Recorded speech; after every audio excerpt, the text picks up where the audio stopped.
अलबेलो राजस्थान एक ऐसा कार्यक्रम जहां हम आपको मिलवाते हैं राजस्थान की कुछ अलबेली शख्सियतों से।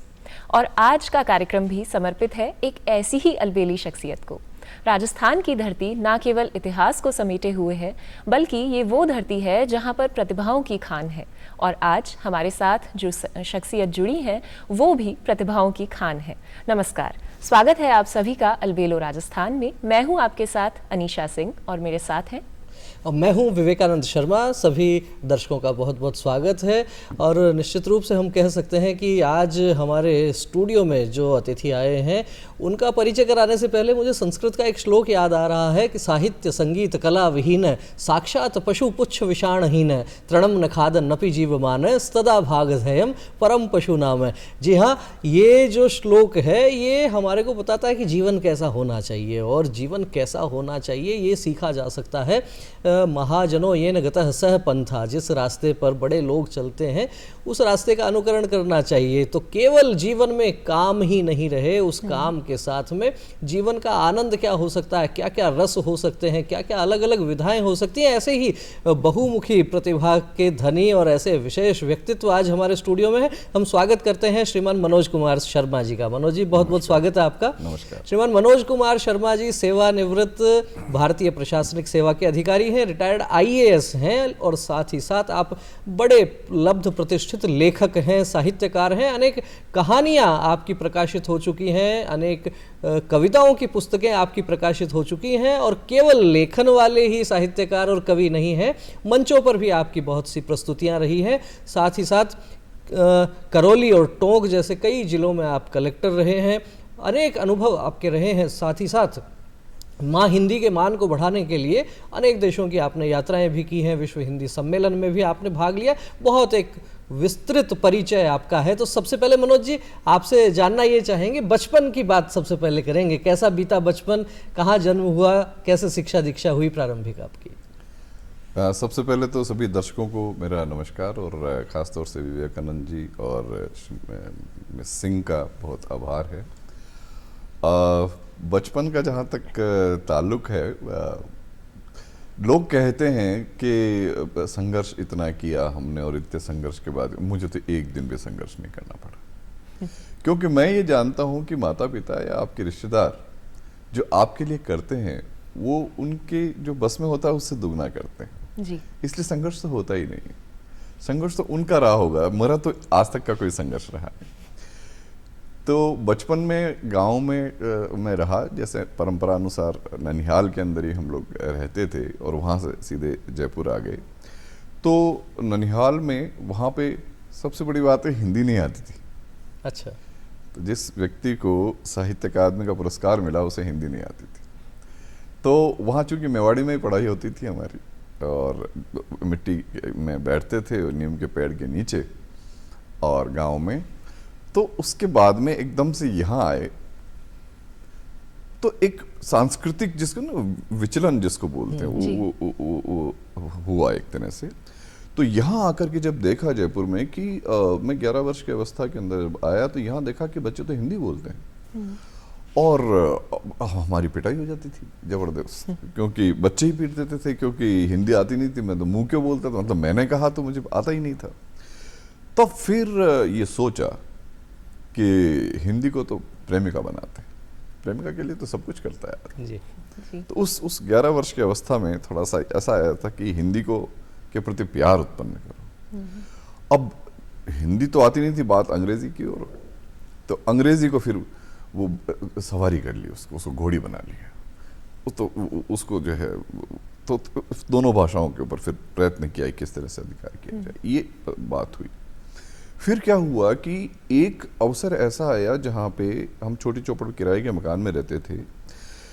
तो एक कुछ दंगा या कुछ हो गया था, मैं जब 11 या 13 वर्ष का था तब की बात है। तो दंगा हो गया था, तो वहाँ पे एक लाल बत्ती से कोई सज्जन उतरे, उन्होंने सबको निर्देश दिया, ये किया वो किया, और सारे के सारे। मैंने कहा ये कौन होता है? बोले प्रशासनिक अधिकारी होते हैं और इनकी बात सब लोग मानते हैं। सारे विभाग वाले? मैंने ऐसे पूछा मेरे पिताजी को। हाँ, सारे विभाग वाले इनकी मानते हैं। तब से ये तय कर लिया कि बनना तो मनोज कुमार तुझे यही है और कुछ नहीं बनना है। फिर पता लगा कि 6 लाख लोग बैठते हैं एग्जाम के अंदर, उसमें से सेलेक्ट जो है वो मात्र ये होते हैं जनरल के लगभग 30-40 लोग सेलेक्ट होते हैं। तब मैंने ये सोचा कि 30-40 तो होते हैं ना, तो उसमें तो मैं हुई हूँ, मतलब मुझे कभी ऐसा लगा ही नहीं कि मैं सेलेक्ट नहीं हूँ। निराशा का भाव कभी रहा नहीं। तो फिर लेकिन उसके लिए मेहनत चाहिए, क्योंकि there is no substitute of hard work, this is a fact again. भाग्य तो होता ही है, ईश्वर में विश्वास भी होता ही है, लेकिन परिश्रम बहुत आवश्यक है, वह मुझे पता था। तो शुरुआती तौर पे मैं 7वीं क्लास में जब मैं जयपुर में, अच्छा गांव के अंदर तो क्या था कि जो बच्चा पैंट पहनता है वो सबसे अच्छा माना जाता था। तो मेरे पिताजी यहाँ से पैंट भेजते थे, जयपुर में पढ़ते थे, तो मेरे को बड़ा अच्छा माना। तो वहाँ तो हम बड़े प्रतिभाशाली थे और यहाँ हम बिल्कुल गड़बड़ हो गए। तो 7वीं क्लास में मेरा 3rd डिवीजन आया था, पर फिर मैंने सोचा कि नहीं, अब 8th क्लास में दरबार मिडिल स्कूल में पढ़ते थे तो वो 1st डिवीजन, फिर 9th, फिर 10th, और फिर उसके बाद तो फिर यूनिवर्सिटी में फिर गोल्ड मेडल मिला। तो यूं करके यात्रा चलती गई, क्योंकि एक लक्ष्य निर्धारित कर लिया था। पर उसके साथ में माता से बहुत ज्यादा बच्चे को होता ही है।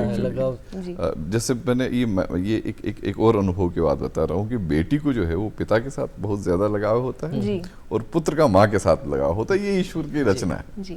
तो मेरा माता जी के साथ में बहुत लगाव था, तो अब क्या करूं उस अच्छा, फिर कबूतर पालने की एक और प्रवृत्ति आ गई थी, तो कबूतरों को सुबह दाना डालना देना, और वो फिर पतंग उड़ाने की और फिल्म देखने की, 4 बड़ी वो थी। तो अब इन 4 राक्षसों को इस यज्ञ से कैसे इसमें विघ्न डालने से रोकूं।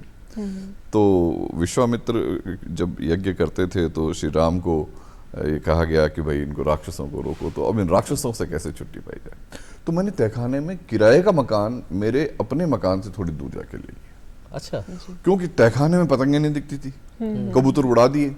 फिल्म जरूर 7 दिन में एक बार देख लेते, क्योंकि मैं कोई पढ़ाकू और वो ना खोचड़ बच्चा नहीं बनना चाहता था, तो वो एक शौक जिंदा रखा, तो वो 7 दिन में एक बार देखना। फिर लेकिन अध्ययन जो है वो सतत रखा और प्रशासनिक सेवाओं की तैयारी उस प्रकार से करी कि मुझे अच्छे से ध्यान है कि भोजन, मतलब मैं रोटी खाना भी बंद हो गया था जब मैं ये बीए कर लिया था। अच्छा। तो बीए करने के बाद एमए में एडमिशन लिया तो भोजन करना बंद कर दिया था। अच्छा। और केवल तिल गुड़ खाता था उस तहखाने के अंदर, और वो चूंकि वो उसमें ज़्यादा मेहनत की आवश्यकता नहीं होती थी। और फिर मैं क्या करता था कि मतलब पॉलीथीन, उन दिनों क्या था, ये इंटरनेट वगैरह नहीं हुआ करते थे, तो पॉलीथीन की थैली के अंदर ही नहाते वक्त भी किताब सामने रखता था। अच्छा। जिससे कि मेरे को वो मतलब समय व्यर्थ ना हो। मतलब इतना मेहनत करनी पड़ती है आपको प्रशासनिक सेवाओं में जाने के लिए, 18 घंटा कम से कम 1 साल तक।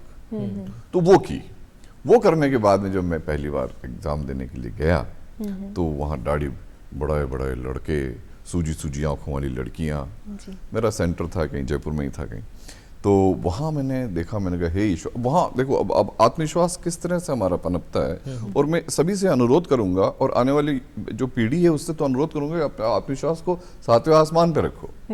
तो मैंने वहाँ जाकर के क्या किया कि ये सोचा कि हे ईश्वर, ये जितने लड़के यहाँ लड़कियाँ जो एग्जाम देने आए हैं प्रशासनिक सेवाओं का, इनके माता पिता और इनको सदमा सहन करने की शक्ति प्रदान करना, क्योंकि अकेला मैं ही पास होऊंगा, ये बेचारे सारे फेल होंगे। हाँ, ऐसा आत्मविश्वास था मेरा, क्योंकि मेहनत साथ में थी ना जी। तो और मैंने कभी सप्लीमेंट्री कॉपी नहीं ली थी, क्योंकि वो जितने शब्द उसमें दिए जाते थे तो और आ ही गए, पहले प्रयास में आ गए। तो ये इस तरह से मेरा ये सारा चला। तो सर, आप एक ग्रामीण पृष्ठभूमि से उठकर आपने प्रशासनिक सेवाओं तक का जो सफ़र है वो तय करा। इस बीच में क्या कभी कोई ऐसी चुनौतियां आई या कभी आपने डिमोटिवेटेड फील किया किसी भी क्षण में पढ़ाई के दौरान? कभी नहीं किया, क्योंकि जो मेरे पेरेंट्स का मुझे साथ मिला था, मेरे जो भाई बहनों का जो साथ मिला था वो, और मित्रों का भी, कि तू बन अफसर, हमें नहीं बनना। तो ये एक चीज होती है जो आदमी को, फिर क्या होता था कि एक लीडरशिप की क्वालिटी जो है वो शुरू से ही उत्पन्न हो गई जी। भाई जैसे आपके मार्क्स बहुत अच्छे आते थे पहले, एक चीज और होती थी कि जो सबसे ज्यादा मार्क्स आता था जिसके, वो क्लास का प्रीफेक्ट भी वही चुना जी, बिल्कुल यही हुआ। और ये होता था कि यूनिवर्सिटी में कॉलेज का CR बोलते थे उन दिनों, क्लास रिप्रेजेंटेटिव ऐसा कुछ, तो वो भी वही होता था जिससे सबसे ज्यादा मार्क्स आते थे। मेरे जो लेक्चरर्स थे वो चूंकि मैं क्लास में अटेंड तो नहीं करती, क्योंकि मेरे को था कि ये जो पढ़ा रहे हो तो मैं ऑलरेडी जानता हूँ, तो वो मुझे खुद कहते थे कि तू लाइब्रेरी में बैठ, तू इस क्लास में बैठने लायक है ही नहीं। तो ऐसे करके मेरे को डिमोटिवेट की बजाय सबने मोटिवेट ही किया। आप जैसे कई जिलों में कलेक्टर भी रहे, टोंक और करौली का तो मेरे को ध्यान में है, तो कलेक्टर रहते हुए एक बहुत प्रमुख जिम्मेदारी रहती है। कोई ऐसा विशेष काम आपको ध्यान आता है कि कलेक्टर रहते हुए ये काम किया और इससे आत्मिक संतुष्टि भी हुई और साथ ही साथ जनता को भी बहुत एक प्रकार से राहत मिली? मैं बताऊं आपको, जब मैं करौली कलेक्टर था तो वहां पे एक पांचना बांध है जी, अर्दन डैम ओनली, जो कि मतलब मिट्टी का डैम है वो, और बड़ा डैम उस वहाँ का इलाके का। तो वहाँ पे दो जातियों के संघर्ष की वजह से उसके गेट नहीं खोले जाते थे। अच्छा, क्यों? वहाँ कुछ हत्याएं भी हो गई थी, कुछ हो गया था ऐसा मसला, तो कोई भी कलेक्टर हिम्मत नहीं करता था उसके गेट खोलने की। अब एक समय ऐसा आया कि जब मुझे लगा कि ऐसा इंट्यूशन होता है कि बारिश इतनी भयंकर आ रही है कि ये बांध टूटेगा, आपके तिगुना पानी आएगा इसमें। तो मैंने उस वक्त ये तय कर लिया, चाहे खून खच्चर हो जाए, चाहे कुछ हो जाए, मुझे गोली भी चलानी पड़े, मैं इसके गेट खोलूंगा।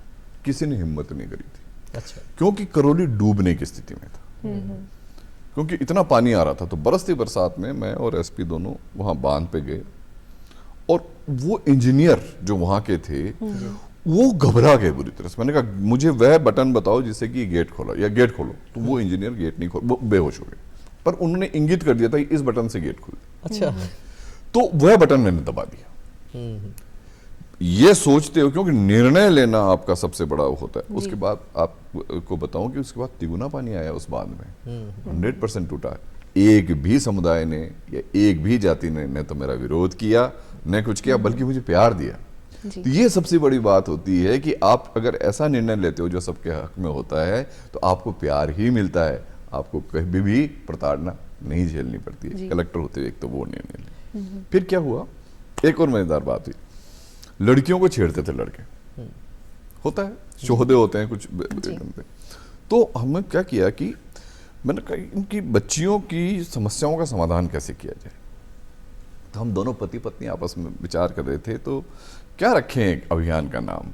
तो यूं बात आई कि गाने का कोई बोल याद आ गया, तो मुझे कुछ कहना है, मुझे भी कुछ कहना है। मैंने कहा बच्चियों से तो हम बात ही नहीं सुनते, केवल इनकी शिकायतों के लिए बस मान लिया कि बच्ची का सुरक्षा करो, इसकी शिकायतें सुनो। ये क्या तमाशा हुआ, बच्ची क्या समाज में योगदान नहीं दे सकती क्या?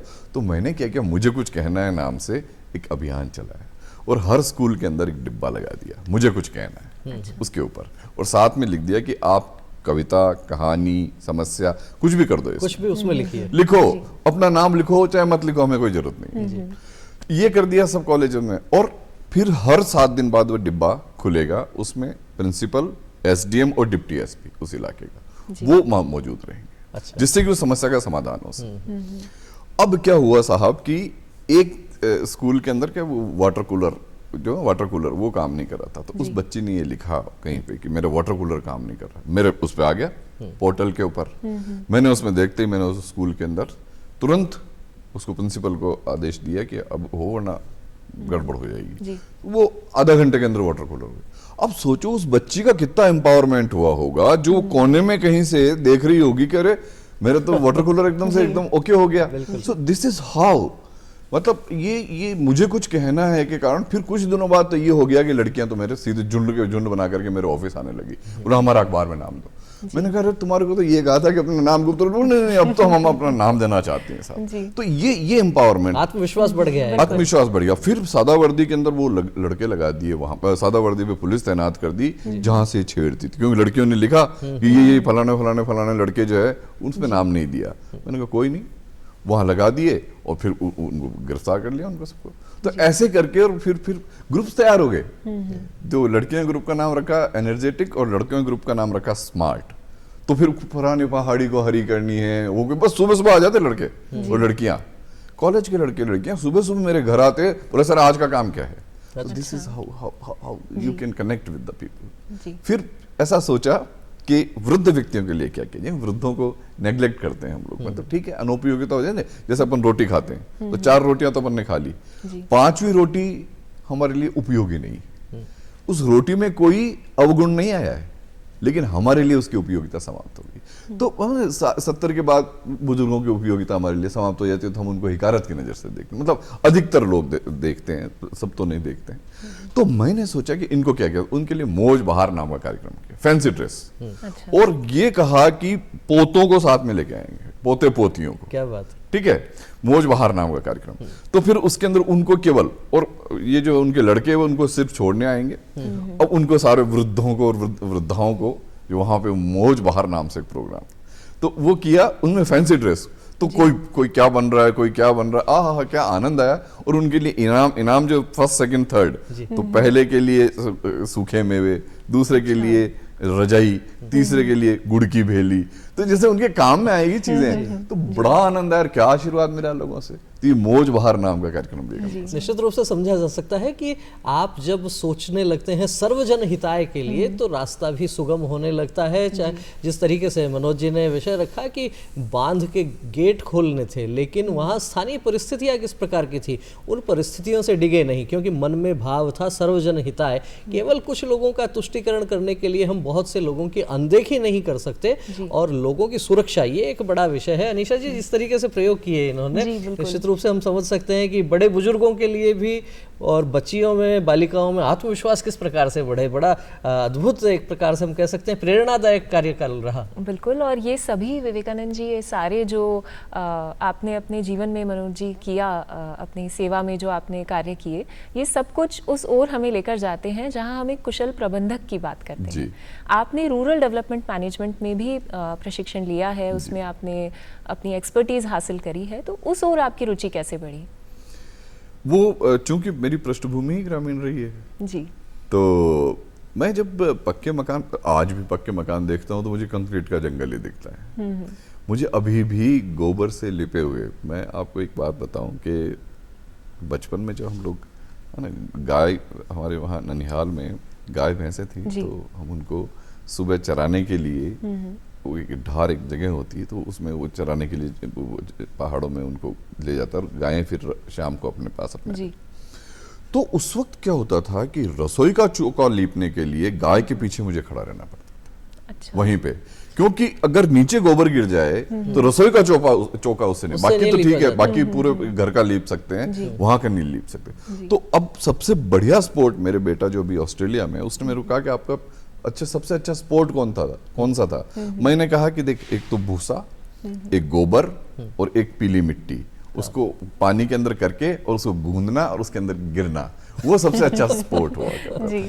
तो वहाँ इवन कलेक्टर रहते हुए भी मैं लीपने का काम, जो जैसे किसी के घर गए, किसी के, मतलब जातीय समाज में मेरा विश्वास कुछ भी नहीं रहा, कभी रहा ही नहीं। तो जैसे उसको गए तो ऐसे कच्चे घरों को लीपना, मेरी पत्नी तक भी कच्चे घरों को लीपती थी।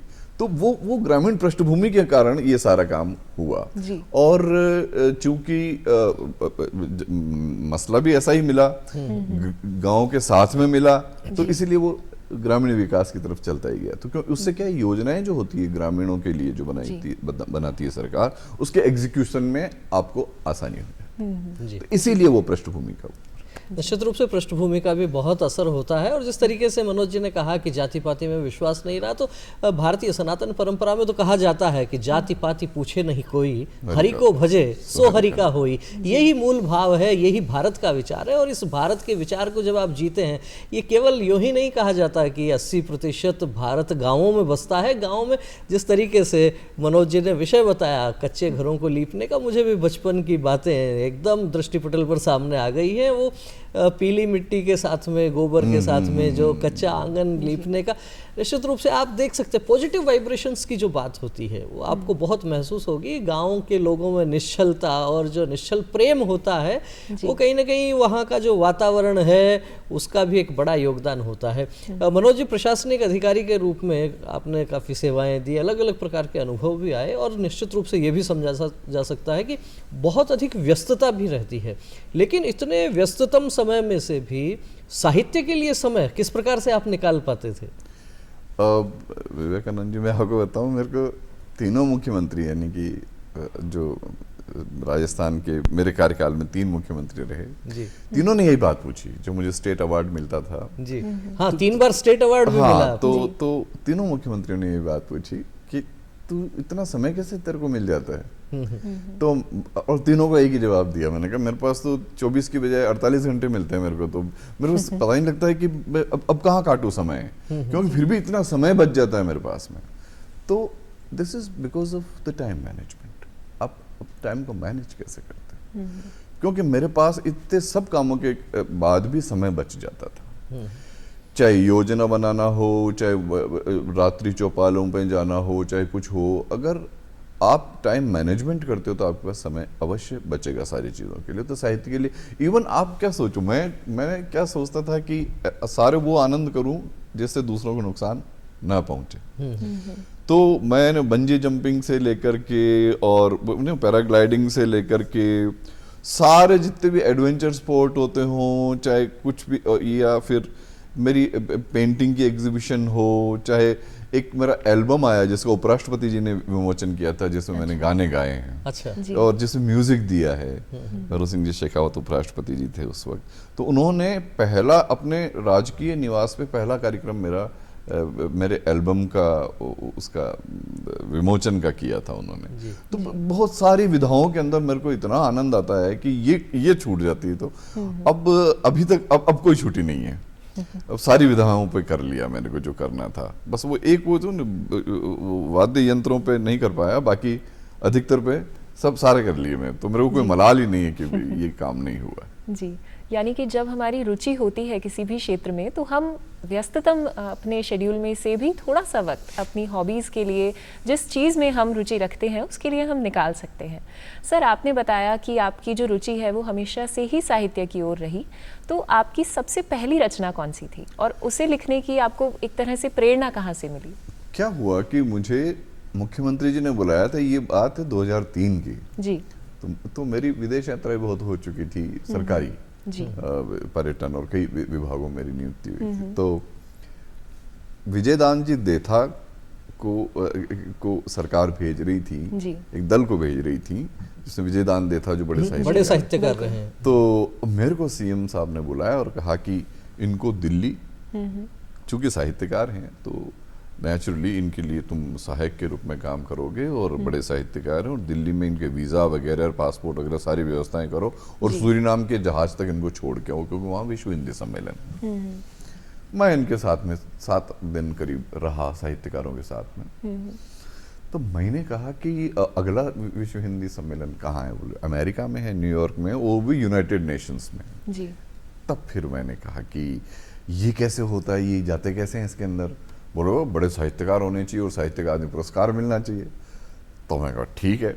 अब वो जज गए, क्योंकि सरकार अमेरिका नहीं भेजती थी सरकारी उसके ऊपर। अच्छा। ये एक लगभग सा ही तय था कि यूरोप के बाकी जगह भेज देती थी अधिकारियों को, अमेरिका नहीं भेजा करते थे, ऐसा कुछ था उस वक्त। तो अब वो तो इधर तो उनको रवाना किया, और जितने पीछे, चूंकि हम लोग कॉलेज में होते हैं तो कुछ भावनाएं, उस वक्त हार्मोन्स भी होते हैं, तो कॉपियों के पीछे कुछ कविताएं और कुछ शायरियां वगैरह सभी लोग लिखते ही होंगे शायद। तो मुझे लगा कि वो अच्छी लिखी थी मैंने, क्योंकि कुछ प्रेरणाएं भी अच्छी थी, तो वो अच्छी लिखी थी। तो उनको मैंने निकाल करके 1.5-2 महीने मेहनत करके फिर कुछ नई उसमें जोड़ करके और उसकी पांडुलिपि बना करके सीधे हम एक प्रकाशक के यहाँ पहुँच गए। दिल्ली में बड़े नामचीन प्रकाशक थे जी। वहाँ पहुँच गए। उन्होंने हमको कहा कि आपको कितने अवार्ड मिले? मैंने कहा छपेंगे तो अवार्ड ही मिलेंगे। उन्होंने कहा छपे ही नहीं क्या अभी तक? मैंने कहा नहीं। तो फिर उन्होंने हमको कहा कि आपने हरिवंश राय बच्चन का नाम सुना है? मैंने कहा बिल्कुल सुना है।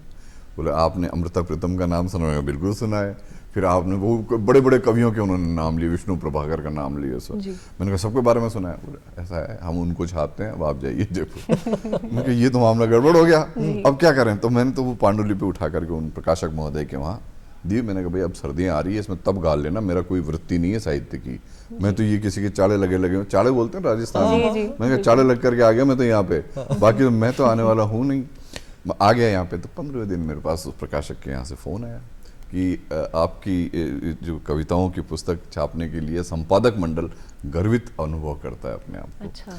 और इस प्रकार से मेरी पहली पुस्तक आ गई, पहली पुस्तक को ही साहित्य अकादमी पुरस्कार मिल गया, और उसी के कारण मैं यूनाइटेड नेशंस में न्यूयॉर्क में विश्व हिंदी सम्मेलन में चला गया सरकारी खर्चे पे।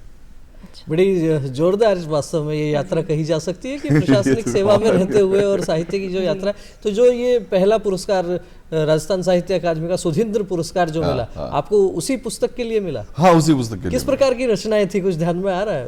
वो छोटी छोटी थी, जैसे ना, जैसे लिखें कि जैसे तो कविताएं क्या होता है कि शोषण करते हैं ज्यादातर लोग। मैं अभी हाँ भी उदयपुर भी बोल के आया कि शोषण मत करो भाई, लिखो तो ऐसा लिखो ना, वह व्यंजन वह दो ना जो हमको पसंद आ रहा है। तो इसी प्रकार से साहित्य रखना चाहिए। तो जैसे उसमें थे ना कि कल शाम बगिया के सारे फूलों ने आपस में बातें की, कल शाम बगिया के सारे फूलों ने आपस में बातें की, रंगों की, सुगंध की और ताजगी की, क्योंकि फूल तो और क्या बातें करेंगे हैं। तो कल शाम बगिया के सारे फूलों ने आपस में बातें की, रंगों की, सुगंध की और ताजगी की, और फिर सारे फूलों ने एक स्वर से तुम्हारे चेहरे को अपना राजा चुन लिया। वाह, क्या अद्भुत बात। इस तरह की जो है एक थी, जैसे जिसके ऊपर जो उसका जो शीर्षक था किताब का, क्या क्या टूट गया भीतर।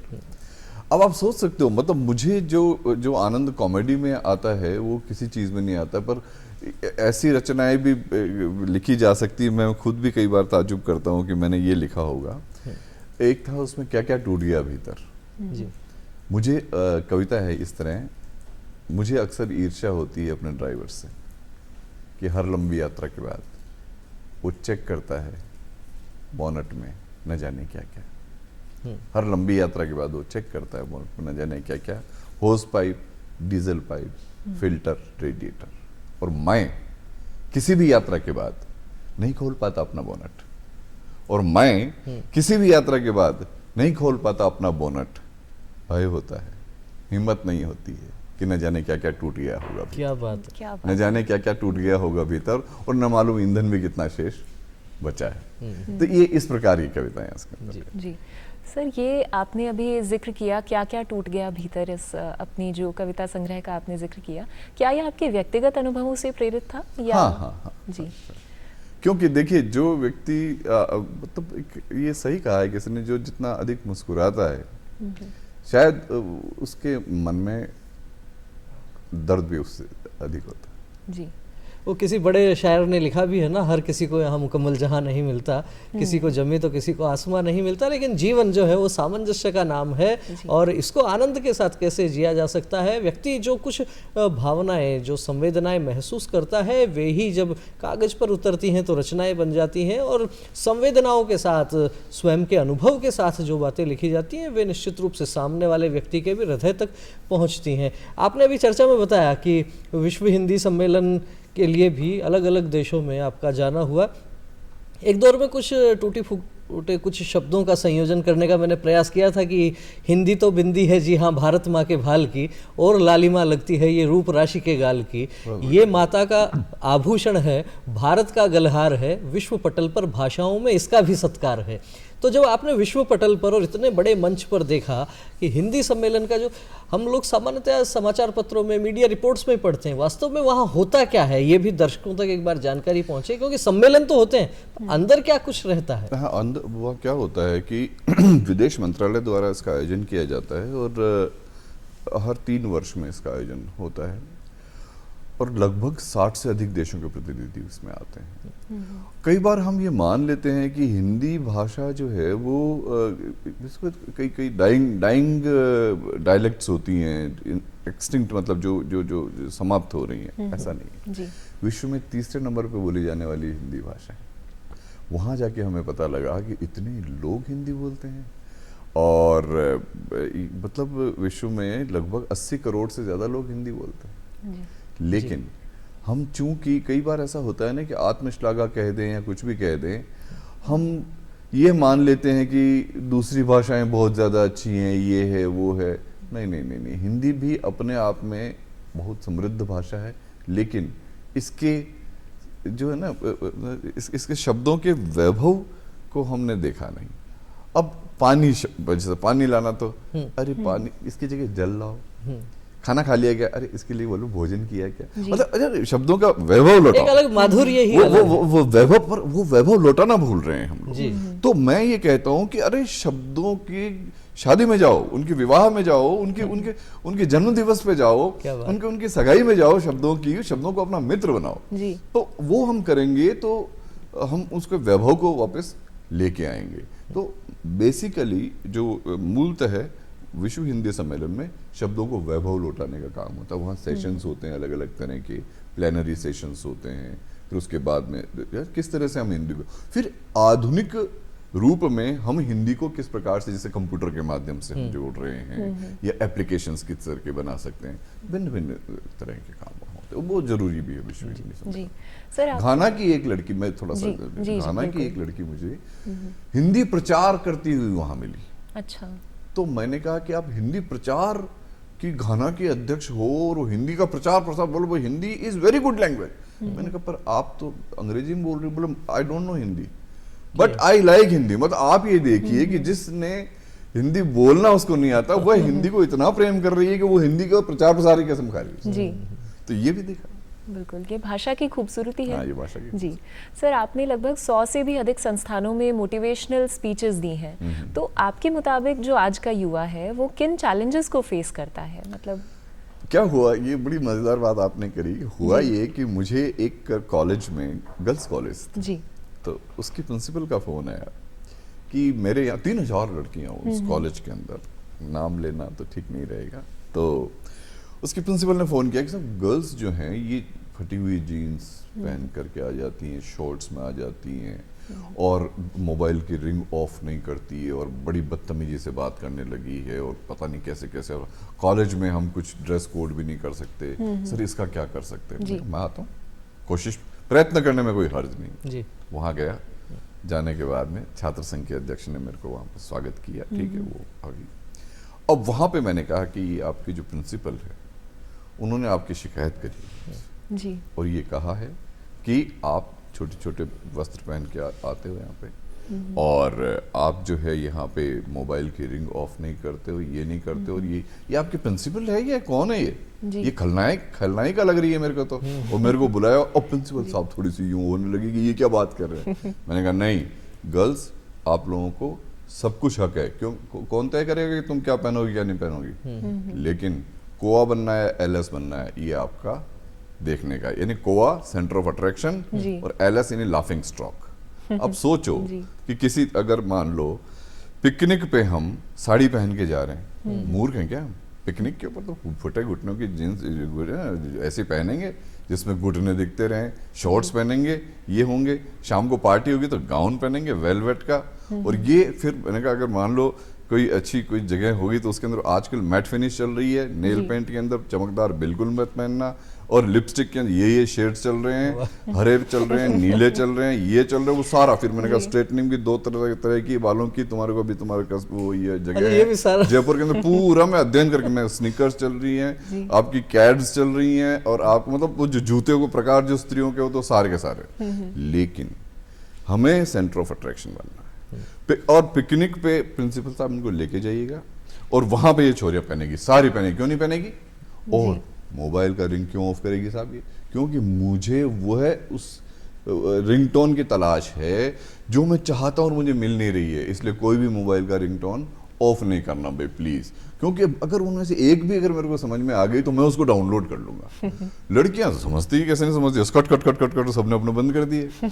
और फिर मेरे पास 6-7वें दिन प्रिंसिपल साहब का फोन आया कि साहब यहाँ तो सब सलवार कुर्ता पहन के आ रही है लड़कियां तो। और कह रही है कि सर बोल के गए 15 अगस्त के दिन तो साड़ी पहन के आएंगी और यहाँ पे हम ऐसे पहनेंगी, और लेकिन आप पिकनिक कब कर रहे हो वहां जहाँ पे हमको शॉर्ट्स और हमारे को ये पहनने हैं। So this is how you can convince. क्यों दबाते हो किसी को यार? मतलब क्या होता है कि आप जिस चीज के लिए मना करोगे उसको तो करते हैं बच्चे जी। तो आप यूं कहो ना, उनको कन्विंस करो कि इस तरह से उनको ये नहीं इस दिन तो ये पहन के कंपलसरी क्यों करते हो? उनको सोचने दो कि उनको लाफिंग स्टॉक बनना है, सेंटर ऑफ अट्रैक्शन बन रहा है। ये बात जो है, आप अपनी बात किस तरीके से रखते हैं, हमारे शास्त्रों में भी कहा गया है संगच्छध्वम संवदध्वम संवो मनांसी जानताम। तो आप सामने वाले का मन देखकर फिर वहाँ आप अपना विषय रखेंगे तो वो ग्राह्य ठीक प्रकार से हो जाता है। बात करना चाहेंगे कि जिस प्रकार से प्रशासनिक सेवा में लंबा अनुभव रहा, कोई एक आधा ऑपरेशन ऐसा आज भी जहन में है कि जिसको करने के बाद लगता है कि हाँ, ये मैं इस सेवा में आया तो आत्मसंतुष्टि हुई, एक बड़ा काम देश और समाज के लिए, लोगों के लिए आपके माध्यम से हुआ हो? नहीं, बहुत अच्छी बात है। ये बात है जब केदारनाथ त्रासदी हुई थी, उसमें लगभग 8,000 लोग हमने गंवा दिए। बड़ी त्रासदी थी और सड़कें साफ हो गई थी। आप कभी उस तरफ बद्रीनाथ केदारनाथ की तरफ यदि आप गए हो तो वहाँ क्या है कि पहाड़ काट करके वो सड़कें बनाई हुई है, वो सारी साफ हो गई। यानी गंगोत्री, बद्रीनाथ, केदारनाथ, जमुनोत्री, ये सारों की सड़कें साफ हो गई थी जी। और मुझे जब मैंने अब टीवी पे देख रहा था तो जून का महीना था, मुझे लग रहा कि हे ईश्वर, इनकी कैसे, मतलब 8,000 लोग, मतलब वहाँ तो रजिस्टर्ड भी नहीं थे, 8,000 से ज़्यादा भी जाने गई होगी शायद, ऐसा लगता है। तो मैं क्या सोच रहा था, मैंने कहा हे ईश्वर, क्योंकि वहाँ पे उसके बाद में ऑपरेशन में सिर्फ फौज को ही जाने का था जी। मैंने कहा क्या अगर मैंने पुण्य कभी किए हों तो मुझे भी वहाँ जाने का अवसर वहाँ मिले, उनको सेवा, मतलब जो बचे हुए लोग जो गुफाओं, क्योंकि सड़कें तो सारी गई, तो बद्रीनाथ में बचे हुए लोग, केदारनाथ में बचे हुए लोग, या फिर गुफाओं के अंदर कहीं बेचारे चले गए हों, तो अगर ऐसा मैंने कहीं पुण्य किया हो तो मुझे सेवा का अवसर प्रदान करो, पुण्य कमाने का अवसर प्रदान करो, हे ईश्वर। तो मतलब मेरी आशा के विपरीत रात को मेरे पास, मतलब ये बात दो दिन पहले की, मेरे को तीसरे दिन फोन आता है सीएम के यहाँ से कि सुबह, नहीं सीएस का, चीफ सेक्रेटरी का, कि सुबह जो है सीएम साहब के निर्देश पे तुम्हें जाना है केदारनाथ। अच्छा। और सुबह हवाई जहाज जो है हैंगर 1 के ऊपर आपका इंतजार करेगा, सुबह 9 बजे पहुंचना है और वहां पे जाना है और वहां पे हेलीकॉप्टर ऑपरेशंस करने और लोगों को निकाल के। अच्छा।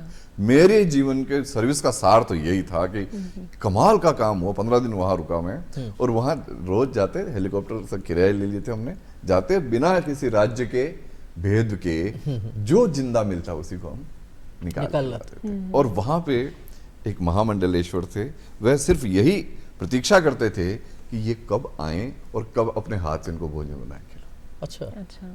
तो उनसे मेरा अभी भी संपर्क है। तो वो ये कहते हैं कि वो आपके पुण्य के कारण हमारा पुण्य। मैंने कहा नहीं साहब, आपके पुण्य के कारण हमारा, आपका अन्न खाते थे हम। तो इस तरह से एक बन गया। पर आप सोचो, यहाँ लगा करके अपने परिजनों का फोटो पीछे पीठ पे लगा करके लोग ढूंढते फिर रहे हैं और हमसे जितना बन पड़ सका हम निकाल कर गए। वह मेरे जीवन का सबसे अच्छा अवसर था। निशा जी, निश्चित रूप से समझा जा सकता है, किसी के काम जो आए उसे इंसान कहते हैं, और यदि आपको ऐसा अवसर मिलता है तो इससे बड़ा गौरव का क्षण और आत्मसंतुष्टि का क्षण नहीं हो सकता है कि आप दुख में किसी के साथ खड़े हों और उनकी मदद कर सकें। बिल्कुल। और जीवन वही है विवेकानंद जी, जो दूसरों के लिए जिया जाए, और इस जीवन में अगर हम किसी और के लिए कुछ कर सकें, कुछ अच्छा कर सकें, तो वो हमारा जो जीवन है वो हम एक तरह से उससे बहुत सेटिस्फाइड रहते हैं। सर, हम सेटिस्फैक्शन की बात कर रहे हैं, आप प्रशासनिक सेवा में भी रहे हैं, आप साहित्य से भी जुड़े हुए रहे हैं और आप मोटिवेशन स्पीकर भी हैं। इन सब में से ऐसा कौन सा रोल है जो आपको सबसे ज़्यादा सेटिस्फैक्शन देता है? सारी। फिर भी कोई एक जो सबसे ज्यादा, जो काम आपको सुकून देता हो? ये अलग अलग कालखंडों में, जैसे प्रशासनिक सेवाओं में जब थे, जब प्रशासन का काम करते थे तो सरकारी योजनाओं को लागू करते थे, उसमें सेटिस्फेक्शन मिलता था जी। जो काम था उसमें था। फिर उसके बाद में जब सरकारी सेवा के बाद में मोटिवेशन स्पीचेस देने लगे तो उसमें सेटिस्फेक्शन मिलने लगा। और सबसे बढ़िया बात तो ये है कि मुझे कभी कोई बुरा आदमी नहीं मिला। ये बड़ी अजीब सी बात है। मतलब मेरे को तो मेरे मिनिस्टर्स भी सारे अच्छे मिले, सबॉर्डिनेट्स भी सारे अच्छे मिले। मतलब मैं कई बार ये सोचता और पढ़ता हूँ कि दुष्ट व्यक्ति रहते हैं, ये होते हैं, अपराधियों की बात अलग है, उनको तो मैं छोड़ता ही नहीं था। तो बाकी ऐसे मतलब साथ में काम करने वाला कोई दुष्ट या ईर्ष्या करने वाला व्यक्ति मुझे नहीं मिला। तो इसलिए मुझे तो जीवन में बहुत ही आनंद आया कुल मिलाकर। जी, निश्चित रूप से इस बात से समझा जा सकता है। बहुत से लोग कहते हैं कि जैसी दृष्टि वैसी सृष्टि। आप कैसे हैं, कैसा नजरिया है आपका देखने का? और एक दोहा भी लिखा हुआ है, आप तो साहित्य प्रेमी साहित्यकार हैं, कि बुरा जो देखन में चला तो बुरा न मिलिया कोई। व्यक्ति वास्तव में साहित्य का सृजन करते करते कहीं ना कहीं वो साधना के रूप में इस प्रकार से उसको लेता है कि अपना व्यक्तित्व भी वो निरंतर परिष्कृत होता जाता है और बाहर सब तरह की चीज़ें हैं, सकल पदार्थ है जगमाही, सब प्रकार की चीज़ें हैं, लेकिन आपकी दृष्टि कैसी है, आप अच्छी चीज़ें देखते हैं तो आपको अच्छा ही अच्छा दिखता है और उसी में से आपको एक एनर्जी मिलती है सकारात्मक कार्य करने की भी। निश्चित रूप से मैं आपके बारे में जब कुछ पढ़ रहा था तो मेरे को ध्यान में आया कि 60 से अधिक राष्ट्राध्यक्षों के साथ में भी आपको समय बिताने का अवसर मिला, अपने सेवा के दौरान अलग अलग जिम्मेदारियां आपको मिली होंगी। कैसा अनुभव रहा? 60 से अधिक राष्ट्राध्यक्ष अपने आप में एक बड़ा नंबर भी है, और वो लोग भारत के बारे में क्या सोचते थे, हमारे यहाँ के बारे में, यहाँ के कल्चर के बारे में, और किस प्रकार के अनुभव रहे आपके? ये मेरी सेवा के कर्तव्य के चलते मुझे, चूंकि प्रोटोकॉल में मैं रहा था, तो मुझे 60 से अधिक राष्ट्राध्यक्षों को रिसीव करने, उनके साथ रहने का अवसर भी मिला। और न केवल राष्ट्राध्यक्षों के अपितु जो भारत के प्रमुख उद्योगपति हैं उनके साथ भी। इन सब में मैंने एक कॉमन बात देखी कि लीडरशिप क्वालिटी उनमें होती सब में, और ये हर 10 या 20 मिनट बाद कोई ना कोई हास्य का प्रसंग अवश्य छेड़ते। अच्छा। सभी राष्ट्राध्यक्षों में मैंने ये बात। फिर मैंने यहाँ पे जो मस्तिष्क के विशेषज्ञ हैं, जो जिनको फिजियोथेरेपिस्ट वो बोलते हैं ना अपन, कि साइकोथेरेपिस्ट या कुछ बोलते हैं, तो उनसे मैंने पूछा, मैंने कहा ये क्या बात है जी, कि ये हास्य से क्या होता है? तो उन्होंने कहा कि अगर हास्य का प्रसंग छेड़ते हैं तो हमारे मस्तिष्क में कुछ सीक्रेशंस होते हैं जो हमें निर्णय सही लेने में मदद करते हैं। तो चाहे आप अटल जी को लो, चाहे आप अपने भारत के अभी वर्तमान प्रधानमंत्री जी को लो, चाहे आप बिल क्लिंटन को लो, ये कुछ ना कुछ देर के अंदर हास्य का प्रसंग अवश्य करते हैं। तो और ये मैं आपको सबसे पहले तो भारत के प्रधानमंत्री जी के साथ आपको बताता क्या हुआ कि ये बात मुझे अच्छे से ध्यान है। 9 जनवरी 2008 की बात है। पीबीडी बोलते हैं, प्रवासी भारतीय दिवस, ये हैदराबाद में था उस दिन। तो मैं एनआरआई महकमे का चीफ था यहाँ पे जी। तो उस नाते में वहाँ गया, एनआरआई चूंकि विदेश उनसे संपर्क होता है, तो पहुंच गए वहाँ पे। ये गुजरात के मुख्यमंत्री हुआ करते थे। अच्छा। तो ये वहाँ पे भाषण में बोल रहे, मनमोहन सिंह जी प्रधानमंत्री हुआ करते थे, विलासराव जी देशमुख महाराष्ट्र के मुख्यमंत्री हुआ करते थे, और मोंटेक सिंह आहलूवालिया योजना आयोग के उपाध्यक्ष थे। ये मुझे ध्यान, पूरा मेरा चित्र फ्रेम बाय फ्रेम मेरा। तो अब क्या हुआ, हम दूसरी तरफ थे, अचानक मोदी जी की आवाज सुनते ही, मतलब उसमें कशिश, मतलब आकर्षण इतना था कि हम आ गए। अब सुनने लगे तो वो बोले कि प्रधानमंत्री जी, मैं आंकड़ों के साथ में आपको सिद्ध कर रहा हूं कि मैंने महाराष्ट्र के खाद्य प्रसंस्करण की सारी इकाइयां गुजरात में शिफ्ट कर दी। अच्छा। उनके सारे जहाज जो है मेरे यहाँ पे जो है बंदरगाह मैंने एक नया डेवलप कर लिया, वो आ गए। वो इस तरह से बोल रहे, सदन में तालियां बज रही जोरदार। मैं कहा ये कौन आदमी है यार, ये तो जबरदस्त व्यक्ति है। तो हमारा पूरा दल था अधिकारियों का, और इनके साथ भी कमांडोज वगैरह थे। तो मैं तो बाल सुलभ कह लो या चाहे आप प्रशासनिक वो कह लो, उत्सुकता कह लो, मैंने कहा मैं तो मोदी जी से मिलूंगा। उस वक्त मुझे पता नहीं क्यों लगा ऐसा, वाइब्रेशंस आए। मैं इनके पास गया, जाकर के सुरक्षा घेरे से अपना कार्ड बताया और वो चला गया। मैंने कहा सर आपसे बात करनी। तो उन्होंने कहा पूछो। मैंने कहा सर आप कह रहे थे तो वो तो मैं सुन रहा था, और क्या क्या किया सर आपने? तो उन्होंने मेरे को कहा कि मैंने गुजरात में 100% गाँव में अनइंटरप्टेड 24 घंटे बिजली सप्लाई सुनिश्चित कर दी है। अच्छा। आप सोचो कितना सधा हुआ बोला उन्होंने, 100% गाँव में अनइंटरप्टेड 24 घंटा बिजली सप्लाई। और आपके पास फोन है तो आप गुजरात में यदि आप कोई मित्र हो तो उससे बात कर सकते। फिर मैंने कहा मैंने ये तो गजब कर दी, पर आप कह रहे थे कि मैंने जो है इलेक्ट्रिसिटी जो कृषि का उत्पादन 5 गुना कर दिया है। तो सर मैंने शायद गलत सुन लिया है, क्योंकि आपके कार्यकाल में 50% बढ़ा होगा। बोले नहीं 5 गुना कर दिया। ये कैसे किया? बोले नदियों को आपस में जोड़ दिया। और मैं हतप्रभ साहब बुरी तरह से, मैं कहा ऐसे कोई आदमी कैसे कर सकता है?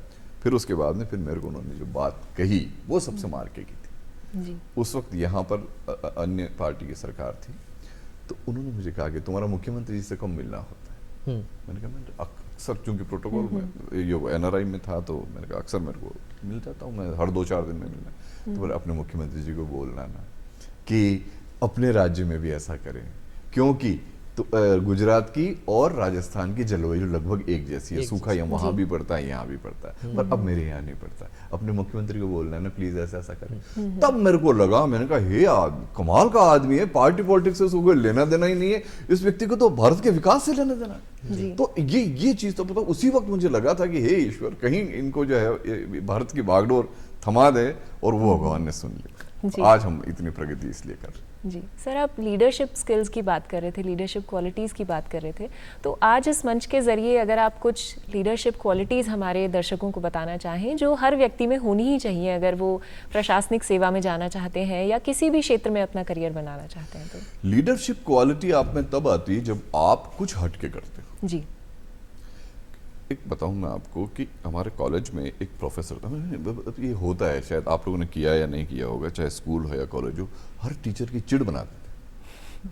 आप भी बनाते ही रहे होंगे, पता नहीं किसी को फटावास बोलते थे, किसी को क्या बोलते थे ना, वो आगे मिमिक्री जैसा करते हैं कुछ। वो तो क्यों करते पता है? उनकी वीकनेसेस होती है, उसको पकड़ के करते हैं। किसी की आवाज खराब होती है, कभी किसी क्या होता है। पर एक प्रोफेसर थे हमारे जिनकी हम चिढ़ कभी नहीं बना पाए, लकदक तो रहते थे वो जी, और उसी रोब दाब से चलते थे, जूते हमेशा उनके जो है एकदम पॉलिश चकाचक, और एकदम ड्रेस भले बहुत महंगी नहीं हो, बड़ी नफासत से बोलते थे। तो उन्हें क्या चिढ़ बनावे हम, उनके अंदर कोई कमजोरी नहीं है। अर्थात आपको अपनी कमजोरियों पे विजय प्राप्त करनी होगी, और आप में कोई ऐसा गुण डेवलप करना होगा, विकसित करना होगा, जिससे कि चाहे वाक्पटुता हो, चाहे आप चित्रकारी हो। एक लड़की है जैसे मान लीजिए, उसका हाथ टूटा हुआ है, लेकिन वो सबसे अच्छी चित्रकारी करके भारत का सबसे प्रथम पुरस्कार प्राप्त करती है। तो जो सुंदर कही जाने वाली लड़की है, उसके मुकाबले उसकी पर्सनैलिटी ज्यादा लीडरशिप की वाली होगी, जिसका हाथ टूटा है लेकिन वो चित्रकार। तो कुछ ना कुछ हटके अगर आप करोगे तो लीडरशिप आएगी। दूसरा, मेहनत, जो मैंने बोला, अगर प्रशासकीय सेवा में जा रहे हैं तो मेहनत तो इतनी करनी पड़ेगी भाई। अभी मेहनत कर ली तो बाद में आनंद ही आनंद है। और सबसे बड़ी बात यह है कि मुझे जब पीएससी में जब मैं इंटरव्यू दे रहा था, मुझे पूछा गया था कि आप किस लिए आप प्रशासकीय सेवा में, जैसे अभी आपने पूछा जी, तो ये मूर्खता की बातें हैं कि देश सेवा के लिए जाना चाहता हूँ, ये ठीक है। मैं तो सिंपल बात ये कही थी, मैंने कहा देखिए साहब, सरकारी योजनाओं को लागू करने का मेरे को शक्ति मिलेगी, उसमें पावर मिलती है। दूसरी बात, समाज में प्रतिष्ठा हो जी। तीसरी बात, अर्थ की चिंता हमें रहती नहीं है। तो हम फिर जो भी सोचा है समाज के लिए, बातें आपने वो हम कर सकते हैं। सीधी सी बात ये हम तो क्या है कि व्यावहारिक व्यक्ति को रहना चाहिए। तो आप व्यावहारिक रहो, मेहनत करो, और साथ में अपने लक्ष्य की प्राप्ति, चाहे कतई जरूरी नहीं है कि आप प्रशासनिक सेवा, जिस भी सेवा में जाओ नंबर 1 पे, क्योंकि एवरेस्ट के ऊपर 10 मिनट से ज्यादा आदमी रह नहीं सकता, स्थान खाली रहता है ना नंबर 1 का। तो नंबर 1 का स्थान तो सदैव ही खाली रहता है, इसलिए आप चाहो तो उस क्षेत्र में नंबर 1 पे जा सकते हो। मनोज जी, समय की अपनी सीमा है, यूँ तो बात आपके साथ तो बहुत लंबे समय तक, कई घंटों तक आपके साथ चर्चा हो सकती है, लेकिन समय की अपनी मर्यादा है। आप हमारे स्टूडियो में आए, आपने तमाम नई जानकारियां, अपने अनुभव हमारे दर्शकों के साथ भी साझा किए, आपको बहुत बहुत धन्यवाद। निश्चित रूप से समझा जा सकता है कि एक प्रशासनिक अधिकारी साहित्य के साथ जुड़ के संवेदनशील होकर किस प्रकार से जनहित में निर्णय लेता है, बिना इस बात की परवाह किए कि कौन उससे प्रसन्न होगा, कौन उससे नाराज होगा, क्योंकि